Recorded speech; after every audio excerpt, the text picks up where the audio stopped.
هاي اصحابي، لكل عشاق الحاجات الساور بقى واللي بيحبوا طعم المزازه بتاعه الليمون يجمعوا معايا عشان جايبالكم النهارده احلى مهلبيه. ومش بس كده، عاملاها لكم هاي ان في البروتين لان انا مدخله معاها الجبنه القريش. تعالوا بقى نشوف ايه الحكايه.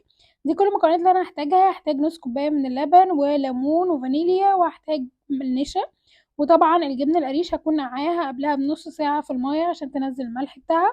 هبدأ بقى أصعب مرحلة وهي بشر الليمون. أنا هحتاج بقى شوية من بشر الليمون. فهبدأ ان انا اجيب الليمونة الكبيرة، تقدروا تستخدموا اي ليمون عندكم عادي كبير او صغير. وابدأ بقى ان انا ابشره كده. انا مش محتاجة كتير فهشوف هوريكم الكمية اللي انا استخدمتها. ده بيدي برضو طعم اغنى للمهلبية بتاعتنا. انا هسميها مهلبية الليمون لان هي بجد حلوة جدا، وكل الناس اللي بتحب الحاجات الصور وكده هيحبوها جدا. هبدأ بقى اجيب هنا الحلة بتاعتي، انزل عليها باللبن وبعدين هحط عليها جبنة القريش. طبعا الخطوة دي اختياري، تقدروا ان انتوا تستغنوا عنها، بس اللي يجي يسألني ويقول لي ايه لازمتها هقوله ان هي هتعلي جدا من قيمة المهلبية وهتبقى البروتين بتاعها عالي قوي. هبدأ احطها مع اللبن واضربهم لحد ما يبقى القوام بتاعهم واحد، بس ما نضربوش كتير بالبلندر عشان ما يعملش معايا رغوة. وبعدين هبدأ بقى انزل فيه القشر اللي انا حطيته بتاع الليمون، وبعدين هبدأ طبعا انزل عليه الفانيليا. فكرة الجبنة القريش لما بندخلها في اي وصفة احنا مش بندخلها لمجرد كونها الجبنة، لا، هي نسبة البروتين فيها عالي جدا، فاحنا بنستفاد منها بأقصى طريقة نقدر نستفاد بيها في الحلو والحادق بكل الطرق. وبعدين هبدأ بقى ان انا انزل عليه عصير الليمون. انا استخدمت هنا ليمونة كاملة من الليمون الصغير. طبعا ده هنا يرجع لحسب انتوا عايزين المزازة بتاعتها تكون قد ايه. فلما نخلص ونحط لها السكر تقدروا تدوقوها وممكن ترجعوا تزودوا تاني. انا هنا بقى هستخدم معلقه كبيره من النشا، انا حطيتها على طول على الحله. طبعا اللي بيخاف انها تكلكع او انها تعمل اي حاجه يبدا ان هو يحطها الاول في شويه لبن صغيرين يدوبهم وبعدين ينزل بيهم على الخليط.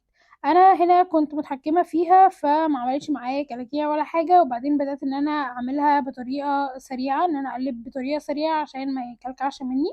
وواحدة واحدة خلاص هو بيعمل القوام، بيتقل معايا ويكون معايا القوام اللي انا عايزاه. انا استخدمت بالظبط معلقة زي اللي انتوا شفتوها، مش هنزود علشان القوام بتاعي ما يتقلش قوي.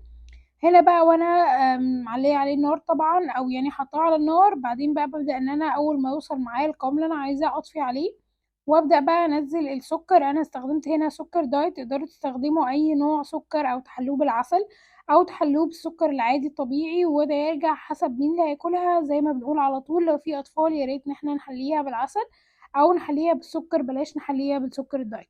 ده كده القوام اللي انا وصلت له. هبدأ بقى خلاص ان انا ارفعها من على النار وابدأ بقى ان انا احطها عندي في الاطباق بتاعتي، او تعالوا اقول لكم كمان انا عملت ايه شكل جديد للتقديم.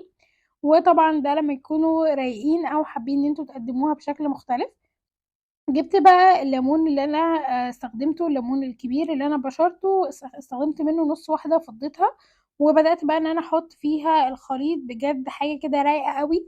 وطبعا انا عملتها عشان التصوير بس بجد كانت لذيذة، وهتحسوا ان انتوا بتاكلوا حاجة كده جميلة وشكلها مختلف وعاملة زي المركب كده، فكانت حلوة قوي. حطيتها طبعا في الليمونة وبقية الخليط حطيته في الكوبايات وقدمته عادي. انا هنا الكمية ما كانتش كبيرة قوي. طبعا انتوا زودوا الكمية وزودوا المقادير بتاعتها حسب الكمية اللي انتوا عايزينها. المقادير دي كانت لنص كوباية من الكوبايات اللي احنا بنستخدمها عادي في بيوتنا كلنا. وبعدين بقى تقدروا تقدموها بالشكل اللي انتوا عايزينه وتزينوه بالطريقة اللي انتوا حابينها. انا هحط عليها شوية من بشر الليمون على الوش علشان يبقى شكلها كمان لذيذ. وبس كده، حاجة سهلة وسريعة متاخدش وقت خالص. لو مش حابين موضوع الجبنة القريش ده ممكن تشيلوه مع انه طعمه مش هيبان خالص، فممكن تستخدموا اي طريقة فيهم. هبدأ بقى ان انا احطها في التلاجة واسيبها لحد ما تمسك نفسها وقدموها حاجة كده خطيرة. طعمها حلو قوي بالذات الناس اللي بتحب الحاجات التصور. وبس كده، دي كانت وصفة النهاردة، واشوفكم في وصفات تانية كتير.